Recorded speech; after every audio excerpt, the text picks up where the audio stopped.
Roho Mtakatifu ambaye ni mwalimu mkubwa aweze kutufundisha kwa mchana wa leo. Karibu.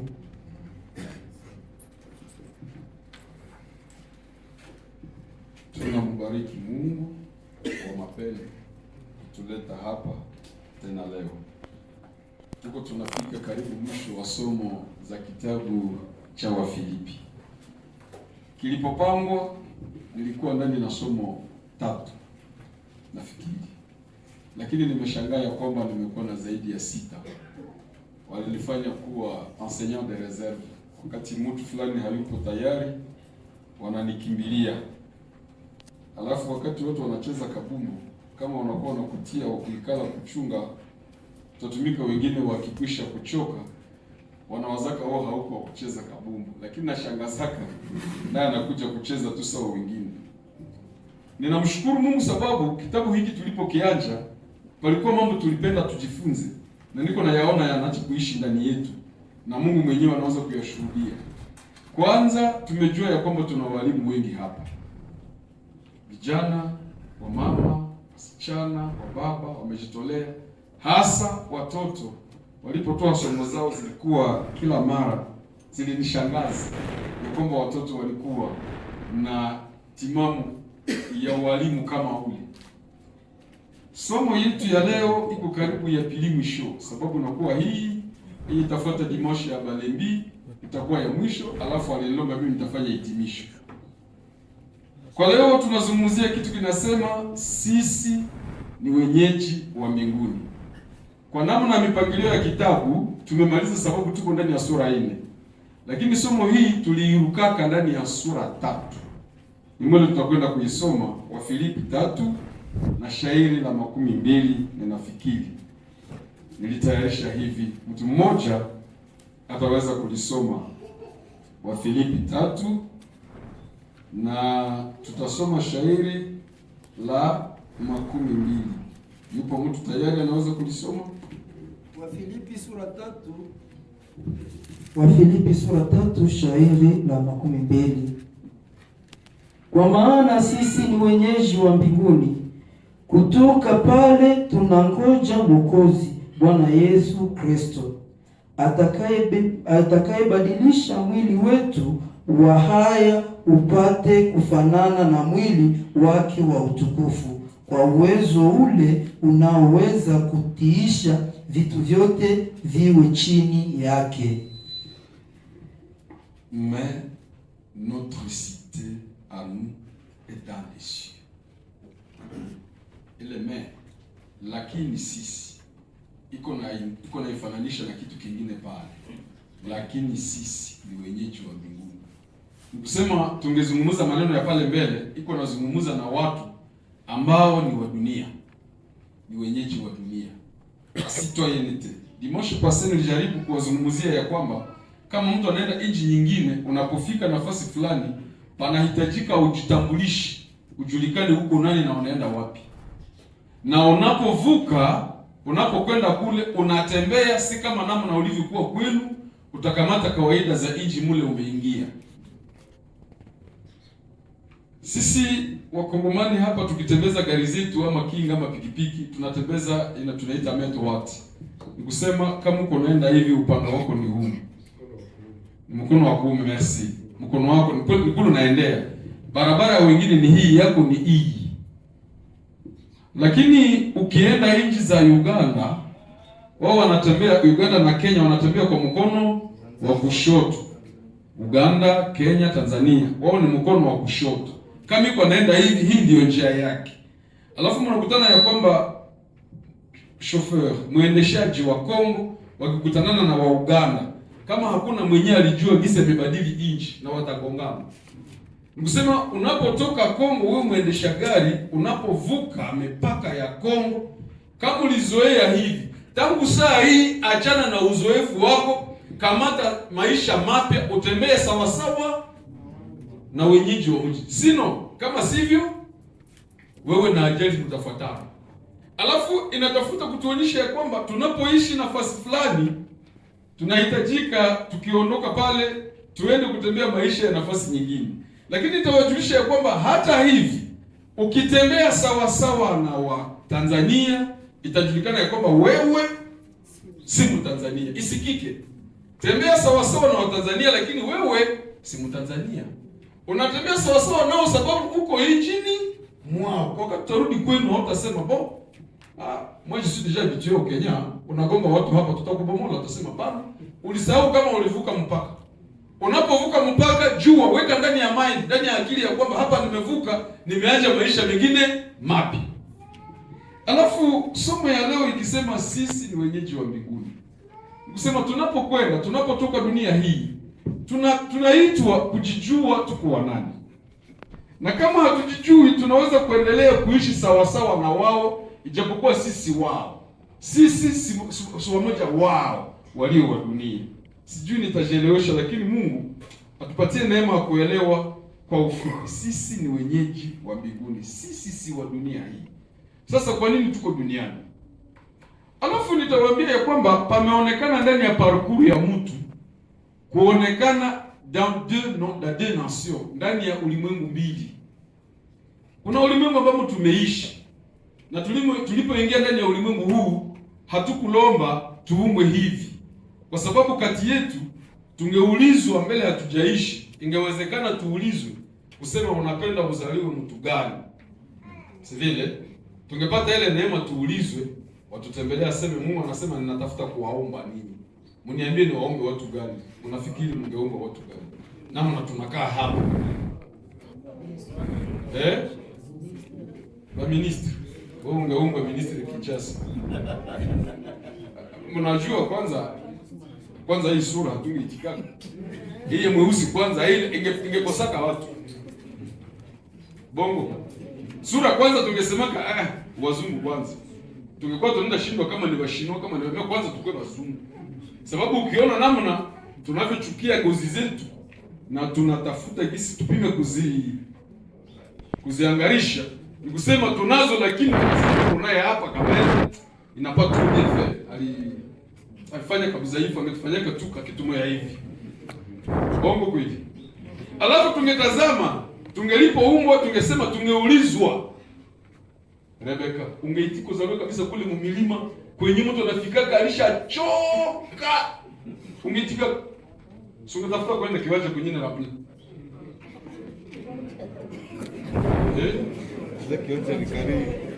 Kiwanja haka endaka.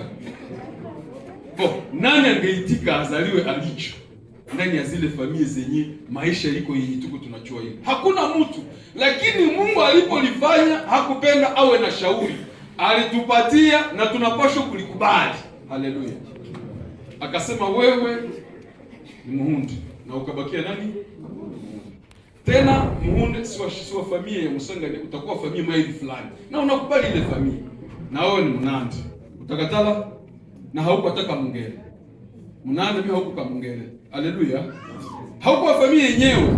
Lakini naona bakia ile tu. Nikisema alivyotupatia tuko vile. Kisha wapatia milima na kuchangilia sema wewe kwenu ni miliki. Sungenitia hata nikuwe wa kuyora. Banana ile ndio groupement yenye kila mtu anapenda kwake hai. Groupement moja si kama 40 kombi. Moja ndio inakuwa hiyo. Groupement Buyora. Kuna zungumza na mtu, siku moja tulikuwa tuko tunalomba na dada moja, rafiki yangu sana. Tunamaliza kuombea mtu, amepata deliverance. Kisha nasema, lakini huko sawa uliokoka, lakini ujue kisi mimi niko Buyora. Nasema tunishasema maneno ya kuokoka. Tena mimi nijue kisi wewe uko Buyora. Nikusema hata kama tumeomba sawa sawa, jua kuna utofauti ya wewe na mimi. Utofauti ni nini? Ni mbinguni ni duniani. Alafu wakati tuko tunazungumzia la citoyenneté, inaomba mtu ajue yupo nani. Qui suis-je? Mimi ni nani? Na kama haujijui, unaweza kutembea ndani ya mambo ambayo si yako. Utajikuta kunahangaika ndani ya mambo ambayo si yako, yatakusumbua bure. Alafu nikikwisha kuingilia somo, nilipenda tufikirie vitu vitatu ndani ya somo. Kwa sababu vitakuwa vitatu na vinaweza kumalizika vile. Kitu cha kwanza, la citoyenneté, la nationalité yetu ya mbinguni. Sisi nous sommes des citoyens des cieux. Ya français lisema vile, sisi ni wenyeji. Kuwa mwenye mbingu tunaitosha wapi? Tutazungumzia kitu cha pili. Comment acquérir cette nationalité, cette citoyenneté des cieux? Na kuishi maisha ya ule utu wa mbinguni, la citoyenneté. Citoyen, terme citoyen ya français, na wenyewe wanasoma français haikomie, lakini ilipewa Warumi. Waroma walipotawala dunia mzima. Wakati tunasemaka dunia ilitawaliwa na Waroma, defo mnashindoka kulielewa. Waroma walitawala dunia, bado haijakuwa puissance religieuse. Leo Roma ni nguvu za kidini, lakini mbele walitawala dunia hawakuwa nguvu ya kidini. La capitale religieuse ilikuwa Yerusalemu. Lakini ikafika wakati wa Roma wakapewa nguvu, wakatawala, na Waroma walinyang'anya mamlaka yote yaliyokuwa kwa Wakaldea, yaliyokuwa kwa Wababeli, yaliyokuwa kwa Wamisri. Ni Waroma wakakaa ile puissance. Na walipoikaa wakatawala nchi nyingi, mojawapo ni Israeli. Walitawala Israeli. Mnajua Yesu anaposulubishwa, mwenye alitoa kibarua sulubisho hakuwa Myahudi, alikuwa Mroma jina Pilato. Alafu wakati wako wanatawala watu, voici ce qui s'est passé dans la société. Palikuwa mambo ya kushangaza. Unaweza kuwa huko unatembea, mtu wawili wanafika wanawakamata. Mwende mfanye salon, mwende mlime saa hii. Kisha mmoja anasema mimi niko citoyen romain. Wakati wanaona kisi ni Mroma, hata kama jeshi walishawakamata watasema huyu aende atumike, huyu hata tumika. Nini nafanya mmoja atatumika mwingine hata tumika? La citoyenneté. Utu wake. Yeye ni Mroma na wanaotawala ni Waroma. Nimekwisha kujaribu kuwaambia hapa siku moja ya kwamba walitafutaka kunifunga siku moja. Lakini wakati nilikuwa nimefika mbele ya muamuzi Redok, nikaona iko naandika chini, iko na signer document, iko na telefone zimoya hapa, donc il était vraiment embrouillé. Na mimi niko pale nataka nisabishe, alafu kuandika jina Jean-Marc Banza. Nikasema huyu ni Mkatanga. Wakati alimaliza akasema monsieur, tu sais pourquoi tu es devant moi? Nikamwambia tata waka mahoi. Akashituka kaniangalia. Pale namsalimia na lugha ya kwao. Akashangaa akasema, mnaona kwa nini nisalimie vile? Nilijua wana konsinye Mkatanga hawezi kufunga Mkatanga. Unamsikia? Alafu mara moja nikajifanya Mkatanga. Tata waka mahoi. Akaniangalia, anaona sura. Akanyamaza kwanza kidogo. Ujimu Mkatanga, jimu Lubakati. Amiwa jimu Lubakati. Jisu Lubakati Katanga. Kisha anaja niuliza kama ni baba au mama njoo kule. Kanje mwambia kama mama yangu ni Muluba wa kule, baba yangu Mnando wa huku. Alafu wakati nilikuwa mdusia sérieux. Wanasema tuko tunafanya bange, iko na dossier wanaandika sema iko institution criminelle na criminologie économique. Ni kusema tunapaswa kufungwa pale. Palikuwa watu wanafia ya mabanki. Na wakati watu wanafia vitu kule kuna ngoka imashiteki ya bongo. Akaniangalia. Akaita kule ajio yake. Akasema protégez-les. On va me chercher quelque chose rentre à la maison. Kitu kinaliponyesha ni kinande ni français. Citoyenneté, utu, ninampresente mtu. Nasema huyu mwenye uko nasema naye ndiye huyu. Ninapenda mjisikie, mjijue wakati fulani tukiishi katika dunia tunapaswa kuwa na personalite yetu sisahawaki. Sababu tukijisahau unaweza kujiritubia msituation yenye haiko yenu. Unatembea na watu wenye haupashi kuwa pale. Wakati Waroma walikuwa wakifanya wanawatesa watu, wakaita ule wanaita citoyen romain. Wengine wote wanaweza kupigwa fimbo, wanaweza kulima, wanaweza kuteswa, ila mwenye wanaita ni Mroma, yeye hawezi kuteseka. Alafu wa Filipi wamehubiriwa habari njema na nani? Na Paulo. Wakakuwa wanafikiri kama wako wa chini, donc hata kuokoka iko me nationalite mzuri ni ya kuwa Mroma. Ninajisikilisha. Alafu mtu akakuwa na tamani hata nimeokoka ningekuwa hata Mroma. Ni kusema mwenye angeokoka mzuri angesema mimi nakufanya kuwa Rome. Pale ungekuwa umepona salongo, fimbo na kadhalika. Alafu watu wakaanza kuwa wanaishi wanajibembeleza wajifanye kuwa Waroma. Mnajua kwamba Paulo siku moja akipigwa fimbo, walipokuwa wakimpiga akawauliza akasema, mmenipiga 39 na mimi ni citoyen Rome. Unakumbuka ile histoire? Qu'est-ce que j'ai dit 39? 40 kutosha moja. Tena mimi ni Mroma. Waliposikia kwamba ni Mroma, wakashangaa ya kwamba wanaisha fanya dega, sababu ikasikika Roma ya kwamba uko polisi ulipiga Mroma mwenzako, wewe hauko. Lakini ukasema niliua watu wengi, nilipiga, niliharibisha. Sasa watu gani? Wenyewe hawako wa Roma. Scenario ilikuwa hivi. Alafu Paulo akasema mimi Mroma, mnanipiga. Watu wakashtuka wakasema, tumepiga Mroma, ni kusema tumefanya kosa kubwa. Ni kusema watu walipenda wawe wa Roma, wasikike ya kwamba sisi ni wa Roma. Paulo anawaandikia barua hii yenye tuko tunasoma sasa, kule kushapita. Akaanza kuwaambia, tunajua ya kwamba katikati yenu, kweli verse 17, katikati yenu tumesikia ya kwamba kuna watu wanatembea, kwanza kule kushapita pia wanahubiri Kristo kwa namna ya la rivalite, ya kumpigania. Mtu anahubiri kusudi wengine akaka kirayaba. Lakini akasema, nimesikia na kwa nusu ninaamini na kwa nusu siamini. Najiuliza, inaweza kuwa ni ninyi kabisa wa Filipi? Ona sasa, kwa shairi la 17 anasema, mimi ningependa munielewe hivi. Tunajua ya kwamba wengi hawaonekani ndani ya kufanya dhambi. Hawezi kumwona mlevi, mlozi, mwasharati, hapana. Wanakaa tu, lakini wanahubiri Kristo, wanatembea kama maadui ya Kristo. Il marche à l'ennemi de la croix. Unaona kazi ya msalaba ni gani? Mkanisa hapa. Kazi ya msalaba tulipokuwa nje ni kumwanga damu kutuosha sisi. Tukishakukaa kazi ya msalaba ni kutuunganisha. Hapa msalaba unatufanya kuwa mmoja, 1+1. Na ndio maana wengine wanasema ulikuwa wakuwa iko sinye plus. Ni mimi na wewe, mimi na mwingine. Ndio msalaba unatufunga. Sasa wa Filipi walikuwa naishi ndani yao, mnaonekana wenye kazi yao ni kutenga huyu na yule. Anakatiaka hivi, anawatenga na shitokea, naangalia na mnatupigana. Enda katia pale ule na ule watengana. Na ule. Alafu Paulo kaona wanaishi kama maadui za msalaba.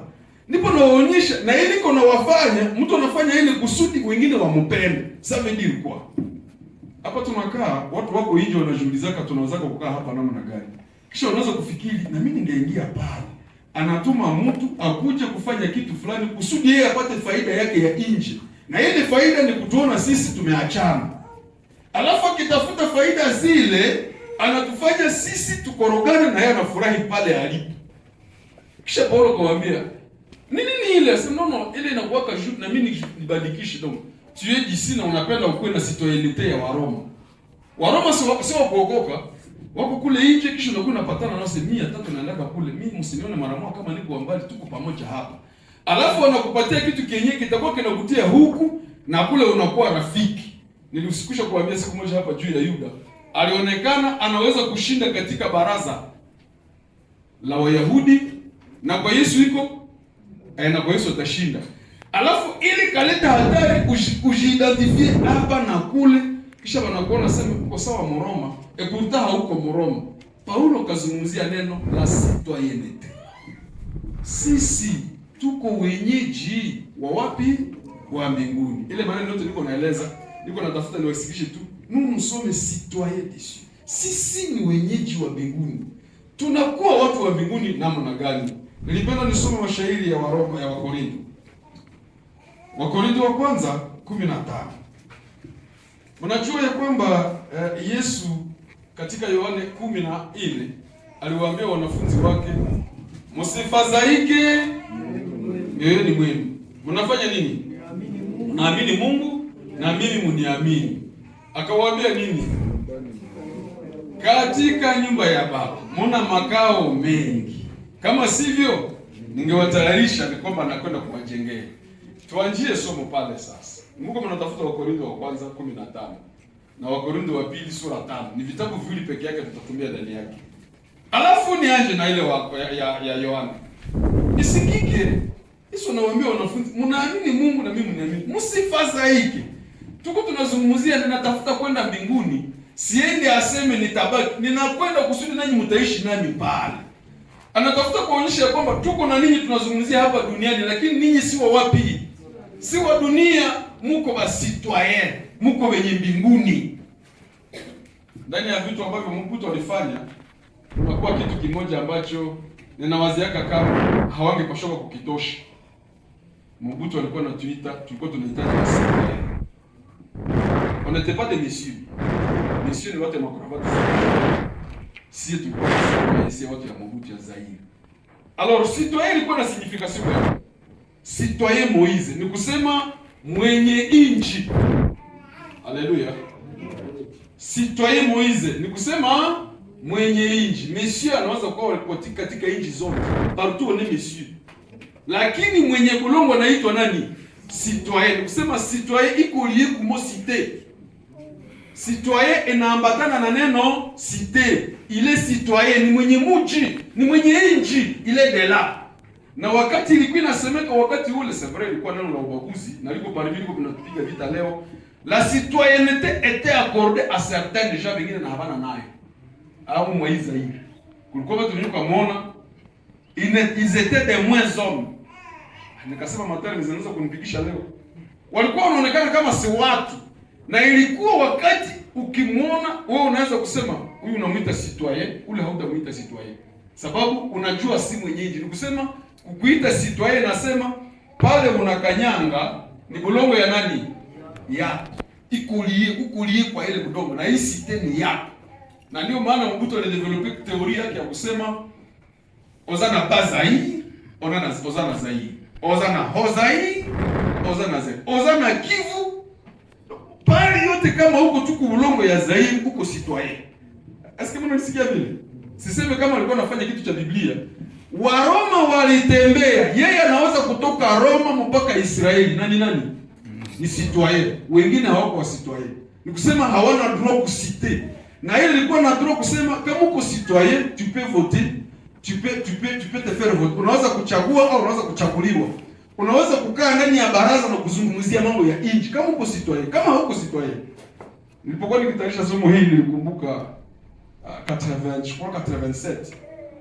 Mobutu alifanyisha recensement général huko Zaire, recensement général. Mara ya kwanza na mimi niliweza kujieleza sasa parce que nilikuwa nishakuwa na miaka 10 na kenda je crois 10. C'était à 89 je crois. Alafu alituletea kwenye shule unajiidentifia. Ile fishi ilikuwa ya mihadi. Kilikuwa kipapie kikabambi hivi sawa kina sura ya makuti. Wakajibasha bazo kwa walikionaka. Watu wachache hapa na papa Rolage Koro. Kilikuwa kipapie kabambi. Sasa inafika wakati wanakuuliza grand-père yako. Tate yako anaishi wapi? Baba yake ya tate yako aliishi wapi? Anazikwa wapi? Ilikuwa très compliqué. Alafu kafika wakati unaanza kusema sasa okay, tulikuwa sisi tuko Lubero. Dimasha sana nilikuwa mimi nasema kama maneno hivi. Vraiment mkoma nasikia je, haiko kusema natafuta kuleta maelezo ya nje ya Biblia. Huko wa Lubero wanakuuliza huko Zairwa ndio nationalité zairoise. Province. Ile ilikuwa ni Kivu, ilikuwa hayakuwa Nord Kivu, ilikuwa ni Kivu, province de Kivu. Zone, région, ilikuwa région de Kivu. Sous-région ya Nord Kivu sasa. District yetu ilikuwa sasa watu wakula ni Butembo. Kisha naendelea. Zone, Lubero, Sheferi, Batangi. Unaenda groupement, localité. Sasa hakukuwa hivyo kusema sema nilizaliwa kama sisi village ni Lubero, bila kukwaka. C'était juste. Kisha unafika kwenye unakosa village yako, unakosa anakuambia arrête, ishia pale, hautakisio unasimama unaenda. Wanakuprive droit ya nini? Ya citoyen, hauko citoyen. Haona cité. Na ile ndio ya chake ni tuko ndani. J'ai dit nous tusoma 88 ou 89, na unaanza kutoka kuna apele bangilima non le magrivi. Alafu natafuta kuambia kukuwa privé na droit ya citoyenneté ni kitu kibaya. Na kama mnaona leo tuko tunapiganaka hivi.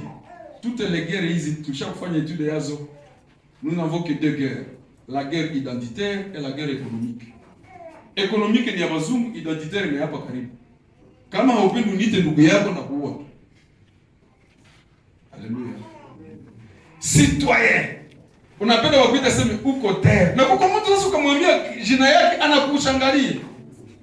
Ukamwambia mtu wewe mtu fulani anasema hapana ungeniita hivi. Hisi tunaweza wewe Kongole. Sema mniite Chinois. Tukuite Chinois basi na ile rangi yako unisha kuwa Chinois. Na watu wameshikamata ile majasi ni Chinois Chinois. Ndio, tukuite Chinois mais unakuwa aye. Tu dois rester ce que tu es. Alafu Yesu anawaambia watu wanafunzi wake, hapa tunafikia na nataka kuwaambia ya kwamba ninyi si tena wa dunia hii. Bado mmekuwa wenyeji wa nchi nyingine. Nani ndio anatangaza hili? Hakuna mtu aliomba sema Yesu tutoshe tusikue tena wa huko, hapana. Yesu mwenyewe anasema sasa ninyi ni wenyeji wa mbinguni. Na kule kwenye mnaenda kuko hivi nyumbani mwa Baba. Haleluya. Naye ameajenga baba na yeye kisi walijengaka kule. Alafu anawaambia kisi yalijengewaka bado hamujaumbiwa lakini yalijengwa kwenu. Nikusema ulikuwa unazaliwa na makao bado yako tayari. Wakati tulianza kanisa yetu ya Mes, tuko tunaenda Kabutembo, palikuwa tajiri mmoja Kamungeli alijenga manyumba kule ngambo yule ya Meri. Kufanana na yala. Hapo kwa tunatembea kule wanasema sasa tunajengea watoto yake bote. Hapende kuna mtoto unashangaa. Sasa ndio ndio jenga. Kisha mwenye hazaliwa simnisikia lakini mtu hayazaliwa bana mjengee. Sisi tulishazaliwa hatujui hata na hatuna kwa kulala leo. Mwenye hazaliwa yeye anamjengea. Quel paradoxe.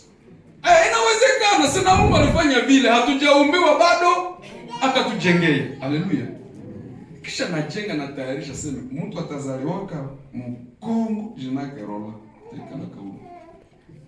Mwingine atazaliwaka Kasai. Tekana kauli. Mtu walikana shikamamba ataikalaka.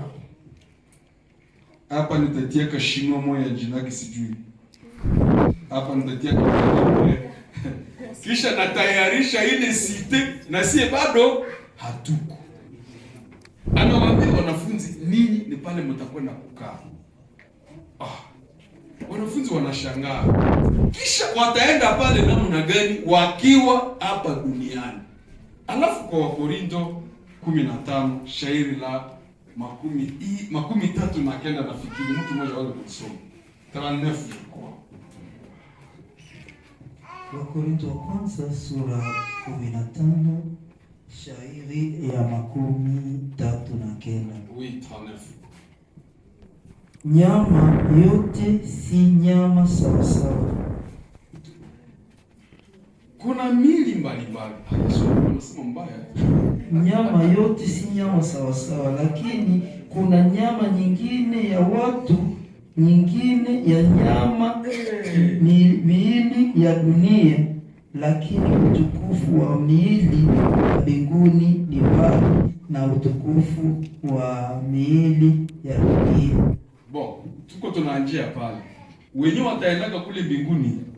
Hawataenda maandiko mengine ile wa Korintho nasema mwili na damu havitarithi vile. Tunatafuta kuona ya kwamba kama mji ulijengwa si wa watu wa mwili na si wa watu wa damu. Kisha Paulo anasema kuna miili mbalimbali. Kuna mwili wa mtu, kuna mwili wa nyama, kuna mwili wa ndege, kuna mwili wa nyoka, kuna mwili wa samaki. Hamjui hivi? Kisha anasema kuna vile vile mwili wa roho. Haleluya. Tuko ndani ya mafundisho kidogo yenyewe. Wandugu mmoja wasema mbona tuko tunaona kama hatujatimilika. Kuna mwili wa roho. Verse 40. Niachie kwanza ile pale. Kuna miili mbalimbali.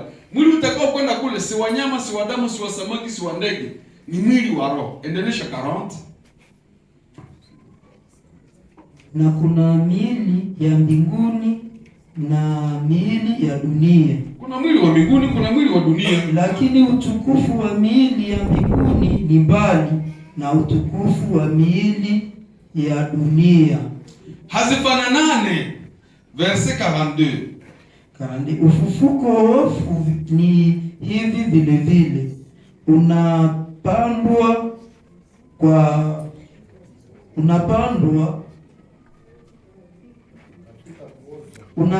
katika karande. Ufufuko wa wafu ni hivi vile vile, unapandwa katika kuoza, unafufuliwa katika kutokuoza. Unapandwa katika haya, unafufuliwa katika utukufu. Unapandwa katika udhaifu, unafufuliwa katika uwezo. Unapandwa katika mwili wa asili, unafufuliwa kwa mwili wa roho. Hivi ilivyoandikwa, mtu wa kwanza Adamu alikuwa nafsi ya uhai. Adamu wa mwisho alikuwa roho yenye kupatiza uhai. Lakini ule wa roho si wa kwanza, lakini ule wa asili, kisha ule wa roho. Kama alivyokuwa yeye wa udongo, vivyo hivyo wao walio wa udongo, na kama alivyokuwa yeye wa mbinguni, vivyo hivyo wao walio wa mbinguni. Kitu gani kinatushindaka kuelewa? Niko ndani ya somo, siku nahubiri, niko nafanya mafundisho. Kitu gani kinatushindaka kuelewa? Tunachukua mwili. Wanasema mwili unakuwa mbinguni. Na ukitafuta kujinyangula hauwezi kwenda. Mwili unatafuta ungeshuka tu. Hata urushe juu, mwili unapenda ungerudi hapa. Hata wenye wanapanda ndege wanakwenda mbali sana. Lakini mwisho wao tu mwili unasema hamtatuacha huku, turudie kule chini. Tunarudi hapa. Si vile? Kwa nini tunashindwa kupanda? Kwa sababu tuko ndani ya mwili ambao tuliupata hatukuomba. Wakati Mungu ameumba Adamu, akasema okay, mzidi, muzae na muongezeke. Problemi kaisha, tunazaliwa sike msome, hatupendi, tupende, tuko hayo. Si vile? Alafu Paulo anasema kusudi tuingie pale palipoandikwa. Kusudi tufikie pale palikoandikwa, pale patakatifu. Mji Yesu yuko nazungumzia. Itaomba mwili ubadilishwe. Na tutaubadilisha namna gani? Kilicho cha mwili ni mwili na kuna namna yake ya mwili. Kisha nikiwapatia kidogo ya Wakorintho wa pili hatutalisoma. 5. Paulo kunalinganisha nasema msikuwe mnadanganyika. Kama mnasikia siku moja mtu mmoja alisulubishwa. Shairi la 14 tunahukumu ya kwamba manake wote walisulubishwa. Mwenye ataonekana ndani ya mji ule ni mwenye siku moja kasulubishwa. Kusudi nini haribiwe? Mwili ambao unashindwa panda. Na nini? Na damu ambayo haiwezi kupanda. Shairi la 15 pale tumeacha lilisema kweli mwili na damu haviwezi kurithi. Sasa la verite. Alafu ndani ya ile Wakorintho wa pili, Paulo anazungumzia kitu kingine kwa shairi la 17. Mtu akiwa ndani ya Kristo, huyu kweli ni kiumbe kipya. Patakuwa hivi. Maneno yake ya kwanza sasa nakuwa na maneno mapya. Sijui nitajifere comprendre. Kwa shairi la 19 linasema maana Mungu alikuwa ndani ya Kristo, si vile, kwa kufanya nini? Akipatanisha ulimwengu naye mwenyewe. Ulimwengu ni watu ambao wana kilo hawapandaki mbinguni. Mungu ni mwenye iko leger, yeye anapandaka mbinguni. Alafu kakuja wafanye reconciliation. Waefeso 2 shairi la 8 linasema tunaokolewa kwa nini? Kwa neema, kwa njia. Wala neno hili halitokake ndani ya mtu, lakini tunalipewa, si vile? Sawa gisi kuzaliwa mie muhaya mfamie ya Bazakayo. Vraiment je ne pouvais pas l'accepter. Singeitikaka. Lakini nikalipewa, ni neema tu, mimi nalibakia. Haleluya. Na mnaona ya kwamba kuna kwa vitu ambavyo watu wanajisifia na tunajisifia kama yeye tujui. No, tu dois savoir que mimi niko hivi. Kwa sasa ulijifikisha pale. Ile tunapaswa kuwa tunayateriorize, tu es ça même. Comment tu es arrivé là? Alafu Paulo anaonyesha ya kwamba wakati fulani kile kitu tulichokuwa nacho tunachokipewa kwa bure tukizingatie hivi. Mumeokolewa kwa neema kwa njia ya imani. Wala neno hili halikutoka ndani yenu, ni kipawa cha Mungu, asije mtu akajisifu. Maana ninyi ni kazi ya nini? Yake. Muendeleshe. Tuliumbwa pale kanjuka na tafuta ndani ya Kristo. Mungu ndani ya Kristo juu ya msalaba hakukuja kuobserve sasa atanga tuende siku msaki tuende siku yako kisiku tu mwanaume cha hivi tu est boga kasi tu porte les lunettes et Moïse c'est vraiment monsieur haiko tu Mungu alikuwa kufanya, alikuja ndani ya Kristo akuja kufanya nini? Kuumba. Dieu est venu créer. Ndani ya Kristo Mungu alikuja kuumba. Tunaanjilia tena. Wakati anaomba mara ya kwanza, maandiko ya Wakorintho nimesema, kuko Adamu wangapi? Mungu aliumba Adamu, akasema Adamu, uzae watu. Aliumba kwa nini? Kwa udongo. Na njoo ile yenye tuko nayo. Hapa hakuna mwenye atasema hana udongo. Na kama unatia ubishi, ni kutosha kale kahewa tu tunaweka chopani. Au kenyewe kitacha kushitia mbudongo. Na hata bakizike kitacha bomola kinashitia mbudongo kile shilia muni. Hakusi siyasema bo. Tunajijua vile lakini. Alafu ule ni Adamu mwenye sasa nature yake na njoo kisa napasho kuwa. Kisha Mungu akasema hapana, kusudi mtu afikake mbinguni inaomba paumbo ya Adamu nini? Wa pili. Wa kwanza waliumbwa ndani ya Adamu mtu ya udongo, wa pili wakaumbwa ndani ya Adamu ya mbinguni. Tels sont les charnels, wale wa Adamu ya kwanza ni wa mwili wa Adamu na hawawezi kurithi ufalme. Pakaomba pahitajike tels sont wa Adamu wa pili ndani ya Kristo. Mungu akashuka aombe tena. Alafu operasyon ya msalaba isikamatoke kama tu Yesu kakujaka. Jua msalaba akasema Eloi, lama sabakthani. Mungu wangu. Kisha inasema kama himatere meme. Mais non, il y a un travail yenye Mungu anasema ninaanja upya kufanya nini? Haleluya. Kisha Mungu anaikala mule iko anaumba. Na aliyeumbwa humu akitoka wanamwambia sisi, msome shahidi vile alisoma. Sisi ni wenyeji wa wapi? Wa mbinguni. Wanatosha ubile kwa sisi wa mbinguni. Sisi ni wenyeji wa mbinguni, haiko kitu cha kuimba. Mungu sisi wana wenye dhambi na hastahili kukuona, lakini sisi ni wenyeji wa mbinguni. Vous fumez, vous faites quoi? Ni kitu ambacho kinasemeka une seule fois kama umegongana na Mungu ndani ya Kristo. Akikuumba nini? Upya, na unapotoka unaweza kusema mimi, haleluya, mimi ni mwenyeji wa mbinguni. Na hii itaimbwa avec certitude. Niko nakumbuka huko mmoja tulikuwa tunaimbaka. Watu wanawimba tena washerati wa Mungu. Aliyechindu chiuma ndakusaba tata ndino lukando lweri kalomo nyumba yao. Bobo wakaimba ile wimbo. Nyi wote pale mtacheza. Mali kidogo napiga basi. Nashata kulola kwewe mulamya wae ae amoro omowikalo omoboya elobola. Watu wako wanacheza hivi. Nyi wote mnakuje. Mnafikiri mmefika mbinguni watu ya mwindi. Epetu pazuri nimeshapa kumbuka. Si unajua hili? Unaweza hivi hata kunishinda. Unapakumbuka, lakini kweli est-ce que tu es citoyen de là? Ile citoyenneté yako ya kule inaanjia. Ile tuju nilikuwa nifundisha leo. Haitosha. Hayatosha. Mtu anasema ni wa mbinguni, huko wa mbinguni a partir de quoi? Wakati nilienda kutumika Manono tulikuwa na Jean Baptiste Kiana. Tunatembea tunaenda kutayari kwenye tutalala hata hii semeni. Tunakutana wambuti wako wanauzisha nyama. Unaona nyama za wambuti. Nyama nazina kwaka. Sibanisha kuzichoma na moto.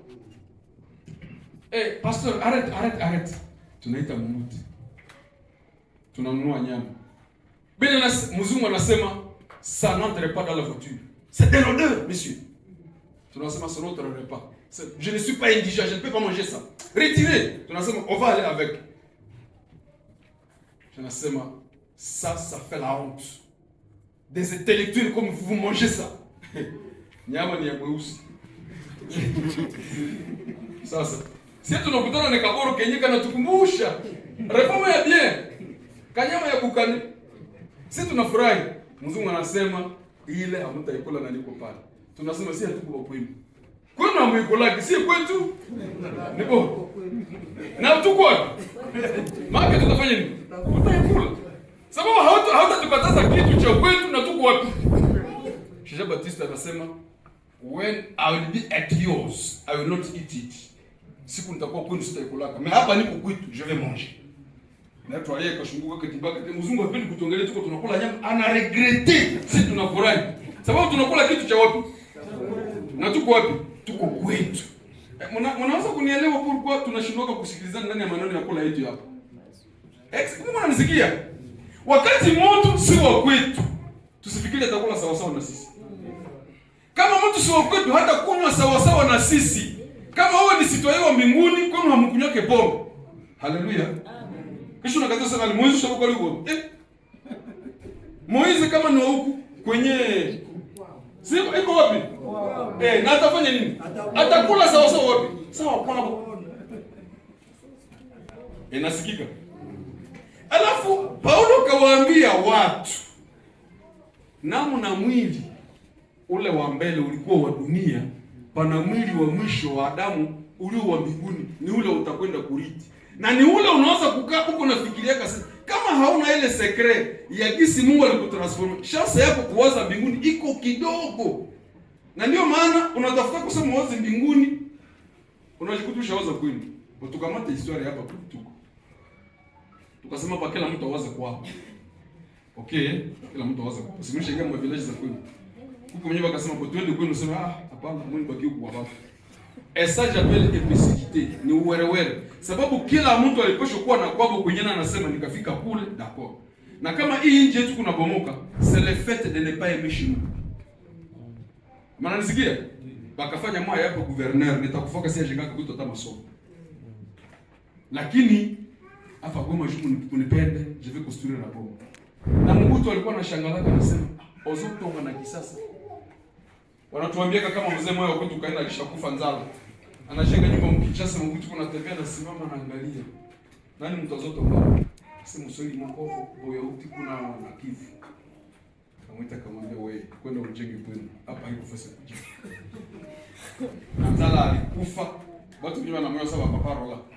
Kwetu kwenye kulikuwa kwake kulishaka kwa pori kabambi nyuma ya kuikuta pale. Na parcelle mali kwa nayo hapa kuna ni koroko hapa afasi ya galerie ni pale kwenye ile nyumba afasi hii ilikuwa kaya yake wameijenga kisha kufu. Kulikuwa nyumba ya mbao na alishajenga nyumba mzuri kichasi na ile nyumba ikalongolaka. Hatujui longolaka na muujiza gani sababu kashangaza. Haupendi kwenu huko mtu wa hii joni hampendi kwenu. Kama mnashindwa ile sasa wakati tunawaambia kwenu ni mbinguni na hauna hata tunajidanganya sana kosa wote ni mbinguni. Kisha tukishaanza mko mbinguni jumu uliimba tunaweza mko bakule na tunaweza mtaishi sawa sawa na mbinguni. Kwa sababu leo tuko meto. Pourtant inawezekana tuko msafari moja hatuko nafasi moja. Mkaingia kwa train au kwa avion. Hatukaa mkwake watu ya nafasi moja. Ni juste tunatembea kama vitu hapa Kongo hata rekoma na Kinshasa. Na ukaenda kwa mavole international.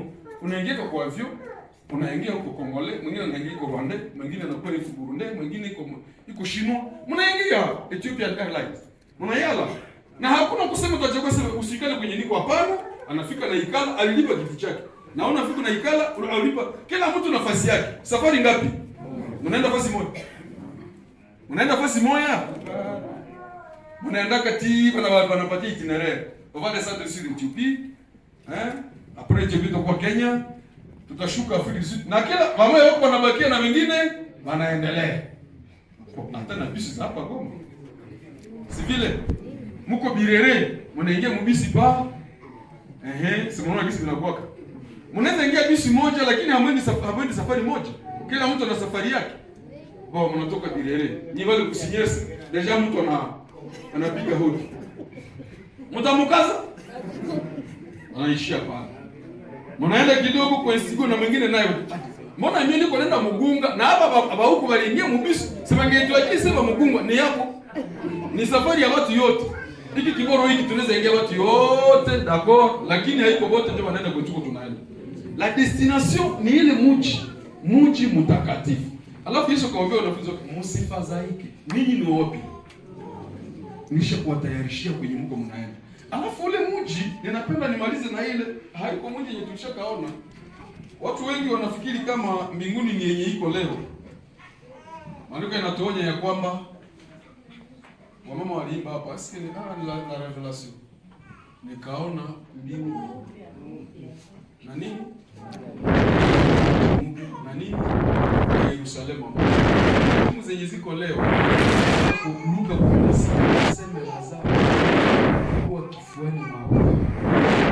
Siku tulio zikatatea mama yake. Sema mama kwa tuliribisi tukaanza kukomoka kulunja. Mimi sina faranga ya kusi. Asema yeye mara kuna tubeba. Moyo hapo mwingine hapo tutayala kifua chako kanicha kidogo. Semea wakakuwa watatu tukikayala. Asema usifanye sasa cha Abraham, si Abraham si wote utakienea hapo na sisi mimi kwa Abraham. Tafuta la kifua cha Abraham. Kwenye Abraham alikuwa ni Lazaro. Haiko njoo mbinguni kwetu tutaenda. Inasikika? Kwenye tajiri anasema unitumie Lazaro, anitumie toni la moto, hayakuwa njoo mbinguni kwenye tuko tunaenda. Asikia mnasikia habari ya mbinguni. Si pale, kwa sababu maandiko yanasema mbingu ziliko sasa zitatupwa na dunia iliyo sasa itatupwa na Yerusalemu yaondoshwe. Kusudi paje nini? Paje nini? Mbingu mpya, nchi mpya na Yerusalemu mpya. Na mule mwa ile Yerusalemu, mule tutakaa, mtu alishaiona. Ingali siri ya nani? Basi ile njoo anasema Mungu mtu asema biko bana tujengee. Ikajengwa sitaonekana.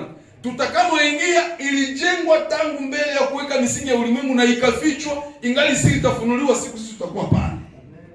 Nikifa leo sitaenda pale.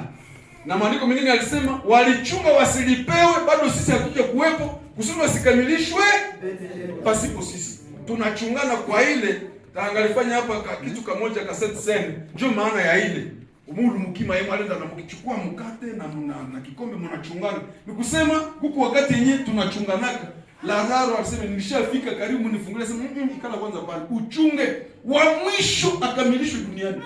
Alafu ndipo mtakapoingia. Na mji ule sijui tunaweza kueleza namna gani. Uzuri wa mbinguni. Siku moja Petro na Yohane na Yakobo Yesu anawapatia kutirishia na waleta tulishajifunza tena ile mashairi ndani ya Mathayo. Wanafika mlima mrefu. Alafu Yesu anajitenga kidogo nao. Pale alijitenga akapokea wageni kutoka mbinguni. Wageni ilikuwa ni Musa na Elia. Waliposhuka naye akaonekana kumbe hakuwake wa dunia. Akaonekana amevaa mwili. Walimjua. Lakini walipomjua anaonekana hakuwa na ile mwili wa Adamu. Akawa na mwili wa mbinguni. Musa mwenye ngali na mwili ya dunia akasema, Yesu hapa saa hii sipendi hata ushindi tunatangaza mkotize nani ulete kidogo na mengine siko vile mie peke ninajenga kwenye iko atabakia hapa omwene taendelea kuteseka ndani ya mwili na niko naona nimekuwa karibu kama na mbinguni. Nilikuwa nafikiria mambo moja kwa sasa mtu mmoja kwa mpaka aseme suki na koti na lola suki nzambia kwa kinga na kutalingana na libanda ya lola talanga lelo na komiko tilingana na libanda ya lola nax kienda lakini libaka hata ndio nimeka tupo mbinguni watalingana mbinguni unaweza kutalingana na lingana ni ile ya kinade tu donc unakosa wengine kwa nani na uko wapi mtu wenyewe Yesu alisema nyumbani mwa baba kutalingana kuzalawana tena nyumbani mwa baba mna makao mengi ili natosha hakuna mtu atafika akose kwa kuikala. Alafu wakati Petro yuko nasemea hapa sema Yesu nijenge pale buhema butatu yako ya Musa na ya Elia yake iko hii inaonyesha ya kwamba hayakonje kwenye tutaendeaka hii ngali yenyewe wanakuwa wa mbinguni wametembelea huko. Haleluya. Wa mbinguni wakatembelea huko. Hapa tunaikalaka kama kwenye taa ya bebe mnakuwa na tamaa ya kuzamjua mwe pataka ile neema afike kujifunua hata 5 minutes tu, tupate wawili wa mbinguni watembee huko. Watu na watasahau. Wakati tulikuwa vijana waimbaji, tulitungaga nyimbo moja yenye siku ya Noel, mtuku unasema hapa sasa juu mwongozi. Tunasimpronde waongozi wa kanisa. Tunanunua anana. Anana. Ziko kwenye mayonga na mwenye hana Mungu anazilimaka zinakomana. Tunanunua moyo. Tunanunua na bushi. Tunanunua na savo. Na kaalimeti sana na makuta ya mikorote ya michele. Tunavifunika kwa maplateau ya bien. Mama ya ni mama huko. Bibi ya Nizigoni ndio alikuwa anatusukia kama matapi. Tunafunika kisha wanataka kumatapi ya plateau ya bien. Mtu anapiga sababu huko tahani. Tuko tunaimba vile mama juu si waka kuja kwa mbeki buru hivi. Siku tulivaa kwa mara ya kwanza mkisomo, kila mtu akakuwa sema nimeshapika fika miguu. Uko na mbali. Uko na mbali. Kila mtu anapenda aone ni nini ni anana na mkate na kushi. Tunadistrele watu mule mkanisa. Kila mtu anapenda aone. Tunawapatia kasoro kadogo jinsi mbinguni vitu vitapitika. Na vilikuwa vya mie wa kugonjwa na mwenye piga ngoma nitanga wa kugonjwa. Kila mtu mwenye kwa mwili tunafendea wengine kwa mwili. Mjimagine sasa Mungu akatuma huko malaika kwa 5 minutes tu. Sasa kiko mingi hata. Si muona kaka kilo kaka evenement ka Petro. Petro mama akasema, Yesu, tunataka tusitokake tena huku. Watoto yako Sivile, uliza Petro, bibi na wanafunzi wenzenu, omwemi hivi nimeonja tu, hata si ya kuwa ndani nibakie hapa. Mnajimagine sasa mtu kaingia ndani. Na ile hayakuwa yenye banaficha, Mungu anaficha yetu yenye tutakamilishwa pamoja na watakatifu wote kwa siku moja. Mji wenyewe sijui. Hata tunauimbaka hata ujuaka wa mama mji ule nitauona. Unaimba hamjui. Ungefundishwa ni mji gani na presence ya mji yenyewe. Ujue utamu yake. Mungu yeye ndiye aliujenga. Mungu anaupamba. Mungu anaikana sema mimi nataka pamba kwenye. Kisha mnaimba kwa hakika nitauona. Mnakaimbaka kidogo. Mngekuwa mnajua sawa mji huko, mungepaimba na nguvu sana. Na sisi tunaimba tumainile, tunauimba na wenye waloga na wenye wapumbavu yote, tunachanga. Tungekuwa tunaanza kuchagua wamoja wasiimbe kunyimbo fulani.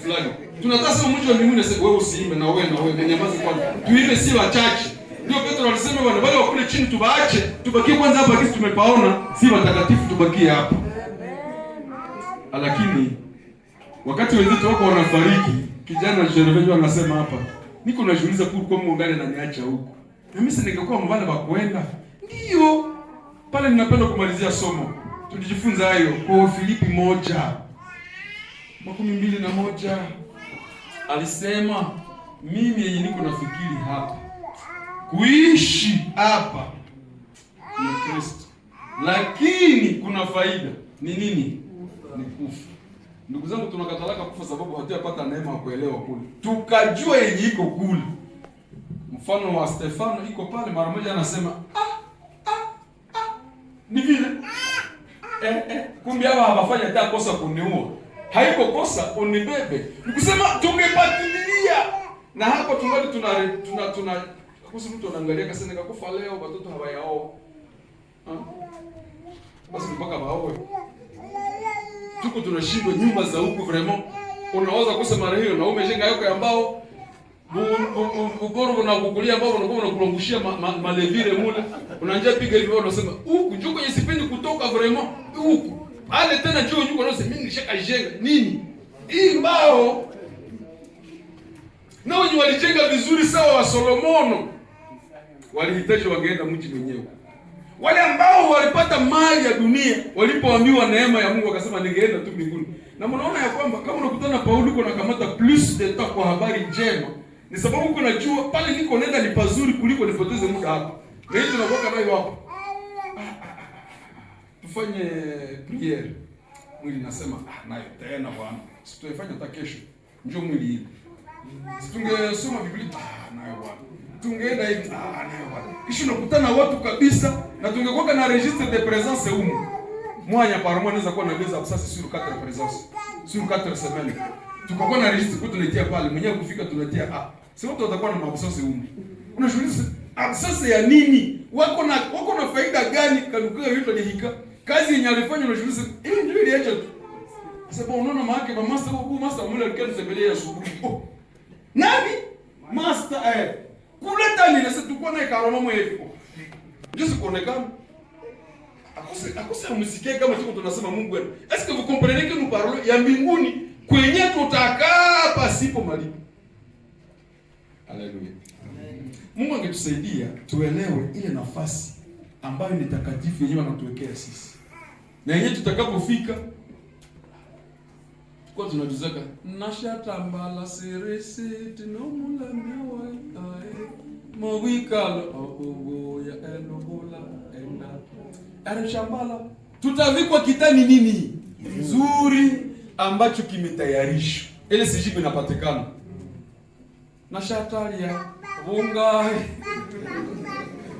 na mwanadamu anapenda kula na mbinguni tena twende tukule onemosh pala ba kule hatutakula tunafurahi kukula ni hii nini mwili jo inakulaka itakwisha bakia kulongo ya gabiru hapa kisha tunaenda kule kumwili nyaye kulaki tunasikia usiku na mchana utasema Mungu mtakatifu kila mtu kwa mbele ya Mungu mtakatifu usiku na mchana milele na milele sababu kilichotusumbua ni mwili huu projeni za mwili hii njoo ya projet hii njoo napenda ingelima kafe na hailimaki kafe sasa napenda kafe ya kukula ingelima kafe usiku itaiuzisha watu waiheshimie tout ce que l'homme fait en quoi je mwili huu nikakuwa ministre sio vile nikakuwa ministre unapita excellence wanakufungulia mlango na gari si yako ni ya serikali siku unakutusha kazi unatembea na miguu sawa sawa na wengine sasa des choses hii vitu yote hiko organisme pour ya mwanadamu hapa kwa dunia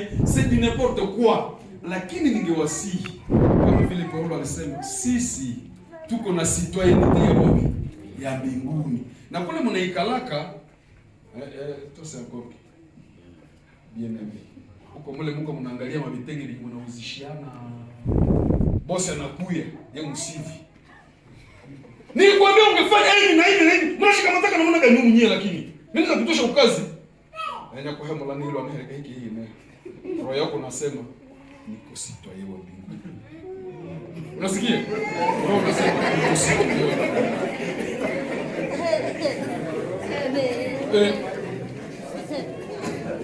inakuwa mbaya maana hao nayo sababu wakati watu wanatafuta kucheza na wewe kumbuka wewe ni nani mnanisikia lakini akosa mmojawahi kufanya hili mtembee nikumbushe Kasai yule wakati alikuwa anatumikia Goma kuingia kutarumake ya avyo unapata fimbo kama hauna ruhusa kuya unafuata katika Kasai mpaka kama msionda wewe muingiza huyu na huyu na huyu tunafuata Kasai sisi tunaenda kutarumake hatuyalipa pesa $1 ya Kasai tunafuata nani leo unaweza kubidisha mamlaka inaishi lakini natafuta kuambia sasa kuko citoyenneté wakati fulani uko mkitu fulani kinakufanya hivi ni vile na ukumshika ya kwamba wakati mimi nafika Butembo ninakutana Sele petit frère Sele iko na usishaka magari na mamoto za boss yake hayutembeza gari hayutembeza moto mimi njoo na usishaka magari sasa vitukio ni kufundisha gari anaanza tembeza gari inamletea magumu asema ulishajifunza kutembea za nani sasa garanjo alinifundisha sasa alikufundisha hiyo namna gani kisha mimi kabisa ndio kunisaidia kabisa mbona na adabu hata unaweza kisiku unatumika na selemi jibisi ni moi je suis ton pasteur tu me donnes du respect alafu mimi natoka sababu mimi niko na mamlaka yangu seliko nayo sasa na bakia mamlaka yangu asema akoselika uje bahalaba kana naleta watu ya hila Afrika wanakia kununua mashine sema kwenda mnunulia mashine sasa naleta $100 ile uirudishe mkesa ziniza hila Afrika haziko zile kuwa na kitu chenye kiko yule ya mawazo na kutawala ndani ya dunia hii. Haleluya. Tuikale hapa tukunywe kwanza kama ndani. Sema malale hii ni wa citoyen ya dunia. Mimi niko citoyen ya mbinguni. Usikie kama ni cha maana. Watu wanakushusha, wanakudharau, wewe hauna tabia ya bisi. Na unatembea na miguu unasema ndio mimi kusitoiwa mbinguni. Tembea na kitu sawa hiki kinaweza kukuletea hata kutosheka. Hawajapata bado maji. Uko na watu wengine, nipatie maji ya baridi. Nipatie koka. Wote hapo mfuko wako unatoboka. Lakini moyo wako mbaki kitu cha kusema mimi kusitoiwa mbinguni. Na mbinguni niko na nyumba yenye inatoa vyote viko tayari. Bwana, ninachunga nitoke tu huku nijiendee. Na ili natupatia uhakika. Wakati tunaishi fasi nyingine unakuwa na mawazo ya vile. Na wazungu unaona wanaishi hawa wa expatriate. Hawajengaka. Mtu yeye anaweza fanya venta hapa Goma na hajengaka kwa Mungu. Anapo hapo yake. Sio nini hajenge hapa? Kwa nini hajenge hapa? Anaishi hapa lakini si kwao. Anapopata anajenga wapi? Mkiwa mmefufuliwa na Bwana Yesu. Tafuteni maneno yaliyo mbinguni, pahali Bwana Yesu anapoishi na uzima wenu umefichwa pale. Kwa kuwa hazina yako ilipo. Niishie pa? Amen.